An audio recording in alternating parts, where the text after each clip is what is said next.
Hello, everyone. Welcome back. That was my very annoyed because this camera wasn't working. So I get very annoyed. Sometimes I threaten the camera, and it's weird because I'll say, "Do you have all you have to do is work." I don't know what you're not inventing wheels. You're not building a car. All you have to do when I hit a button, you should work. That's all you have to do. I'm not asking you to fly me somewhere, pay my bills. Just when I hit the button, you should turn on and work just like this. And it doesn't. Okay, so I got some more coffee. Hope you've got your beverage.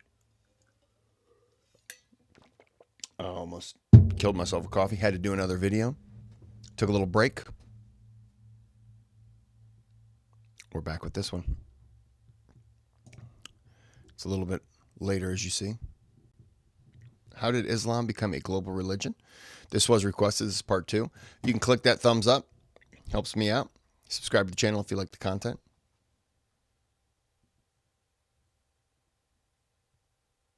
Sorry, I'm reading. I'm looking at some of these. How did Christianity become who is Satan in Islam? Satan in Islam. His name is Herb. His name is Herb Satan. That's... What am I talking about? All right, let's get into part 2.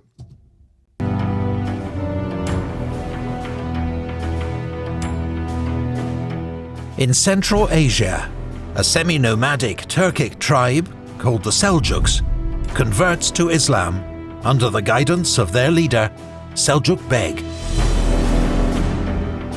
The Seljuks carve out their own empire across the Middle East, conquering city after city. In 1055, they capture Baghdad, becoming de facto rulers of the Islamic Caliphate. Under the Seljuks, Islamic political power and religious authority are separated. Seljuk sultans hold military and political power. Religious leadership is provided by the caliphs and Islamic scholars known as ulama.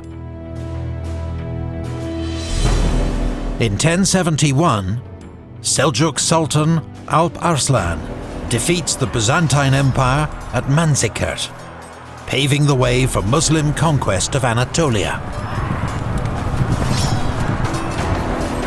But Christendom strikes back. Pope Urban calls for a holy war to liberate the Holy Land. And in 1099, Crusaders storm Jerusalem. Crusader states are established in the region, but remain areas of mixed faith. It is a period of political fragmentation in the Muslim world. Much of the old empire is now ruled by regional dynasties and sects. Seljuks, Ghaznavids, Almoravids, and Fatimids. But in the 12th century, a Kurdish general known as Saladin succeeds in uniting Egypt, Syria, and Iraq. In 1187, he recaptures Jerusalem, a prestigious victory for Saladin, and a turning point in the war against the Crusaders. Since the 8th century, Muslim merchants and... Is the movie, is it Kingdom of Heaven? Is that based on the taking of Jerusalem? Let me check. You know when you go to look for something, and then next thing you know, it's 15 minutes later, and you went down a rabbit hole of other things that you weren't trying to look for? Hi, how you doing? I'm Kris. It just happened to me. So, oh, no, you don't. Okay, so the Kingdom of Heaven is not based on a true story. Okay. Historical basis, the film is set against the backdrop of the late 12th century Crusades and the conflict over Jerusalem between the Christian kingdom and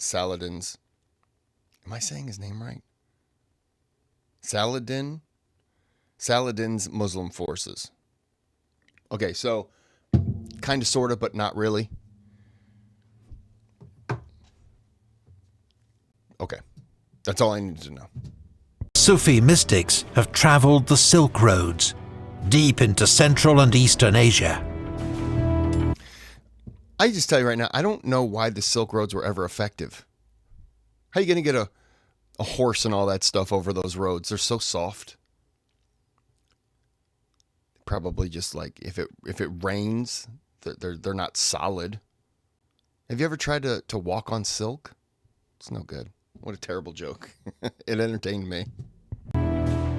The number of converts to Islam grows steadily. Among them, Berk Khan, grandson of Mongol conqueror Genghis Khan. Berk is said to have encountered a caravan of Muslim merchants at Bukhara and been persuaded by their piety. For now, most Mongols remain loyal to their animist beliefs. In 1258, Berk's cousin Hulagu launches a devastating campaign against Muslim lands that leads to the destruction of Baghdad and execution of the Caliph. But with time, Muslim faith and culture will conquer the Mongols. Within a century, 3 of the largest Mongol Khanates, from Russia to India, take Islam as their new religion. In Southeast Asia, centuries of contact with Muslim traders is also accelerating the spread of Islam. Around 1267, on the island of Sumatra, the Samudra Pasai Sultanate is founded, which becomes a center of Islamic learning and trade. During this period, a new Sufi order emerges in the Sultanate of Rum. The Mevlevi order, who become famous for their whirling dervish ritual, seek spiritual enlightenment and gain steadily in popularity. The 14th century sees rival dynasties vying for control in the Muslim heartlands. The Mamluks in Egypt, the Ilkhanate in Persia, and the many Turkic states of Anatolia, of which one will soon emerge as perhaps the greatest Muslim empire of them all.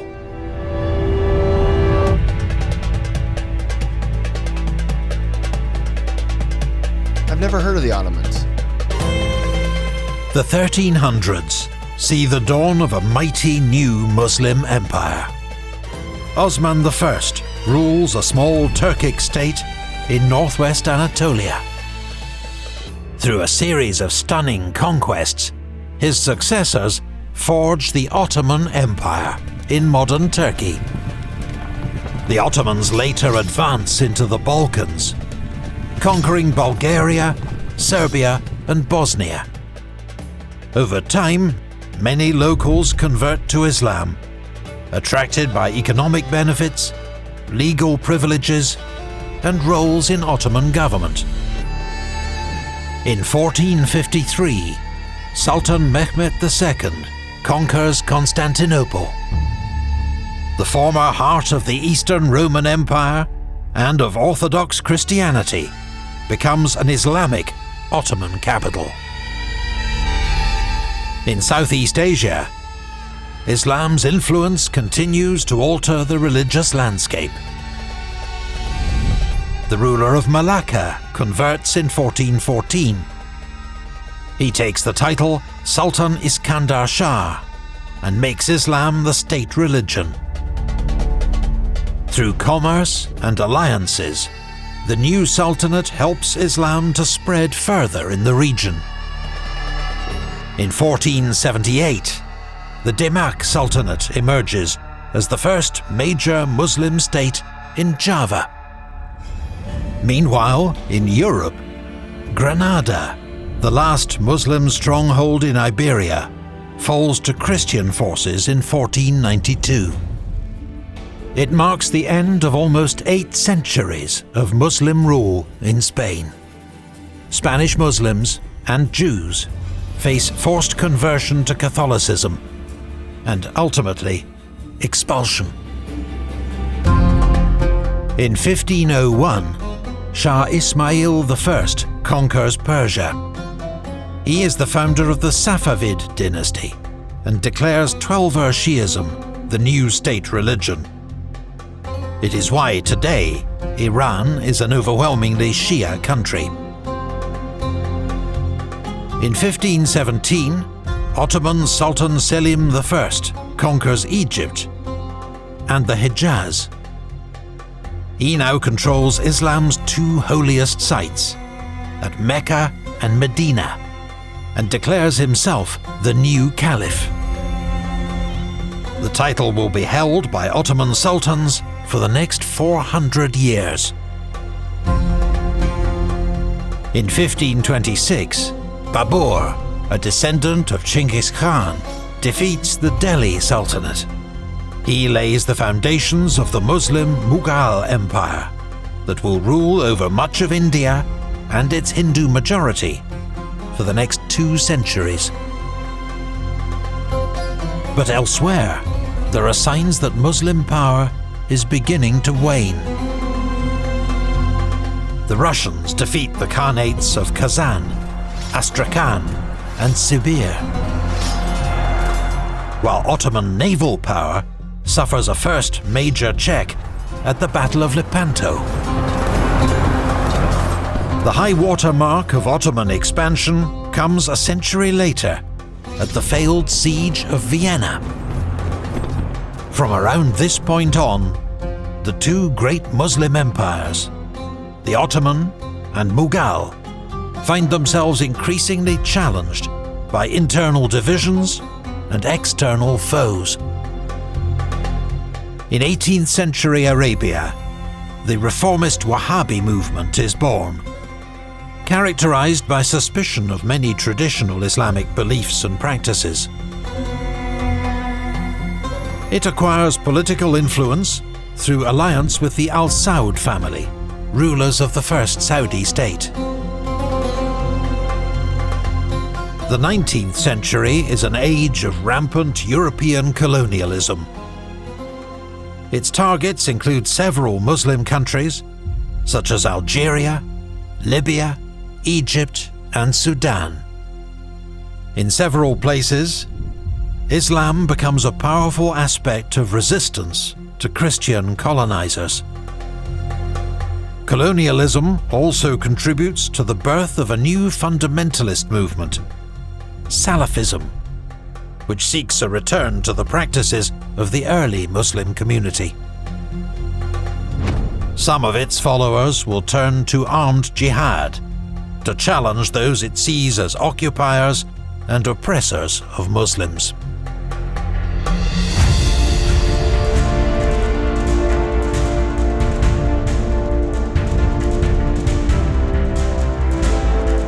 Following Ottoman defeat in World War I, Turkish leader Kemal Atatürk attempts to steer the country towards a more secular future. As part of the process, in 1924, he dissolves the Ottoman Caliphate, a title Turkish rulers had claimed for 4 centuries. The political earthquakes of the 20th century, world wars, communist revolution, and decolonization profoundly alter the political map of Islam. In August 1945, Indonesia declares independence from Dutch colonial rule. It becomes home to the world's largest Muslim population.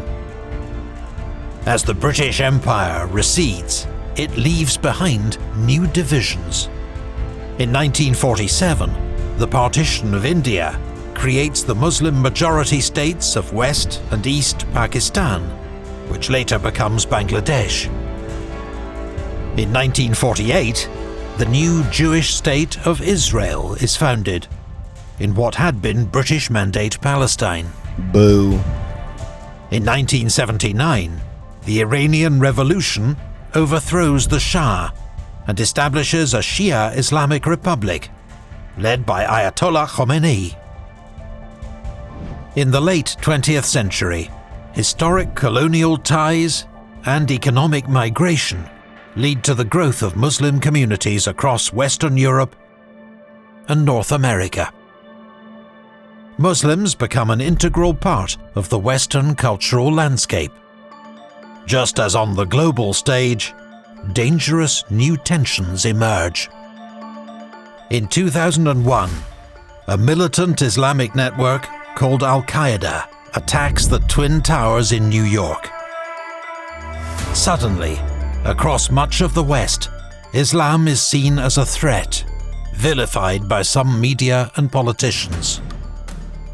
A gulf grows between how most Muslims see their faith and some perceptions in the West.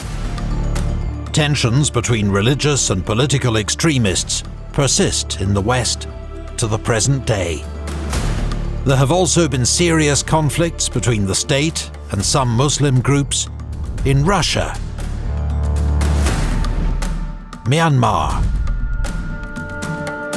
ongoing persecution in China, and an escalating conflict in Israel-Palestine. These are not the first crises in Islam's 1400-year history, a period in which the religion has shown incredible endurance and adaptability. Carried by traders and conquerors, it has travelled to distant lands, from Iberia to Indonesia, uniting peoples and inspiring the rise of great civilizations.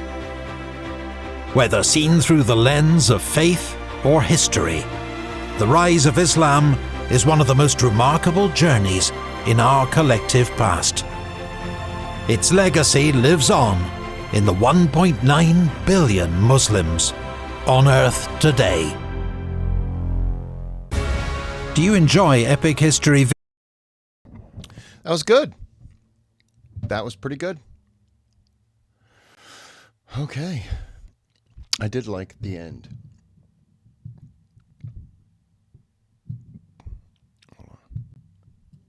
Of great civilizations. Hold on. Whether seen through the No Muslims over here, huh? I hate to be the one to tell epic history, but I think they got that incorrect. I think they've got that incorrect. But anyways, 1.9 billion. How many Christians are there? Is there 3 billion Christians? 2-some billion Christians? 3 billion Christians? I don't know why I'm saying it that way. 3 billion Christians? 2-point-some billion Christians? There's another video on Christians. So I could click on that and see what they say. But I'm done for the day. I don't have to do any more videos. So I can relax. It's a Sunday morning. Got to figure out if I'm going to make breakfast or if I'm going to go eat. Those are the big issues that I have to deal with right now in this very moment. So, 5:53 a.m. on a Sunday, October 6th. All right. Well, we're going to end this here. I hope you enjoyed. I know you did because you requested it. So, until next time, have a good day, have a good night.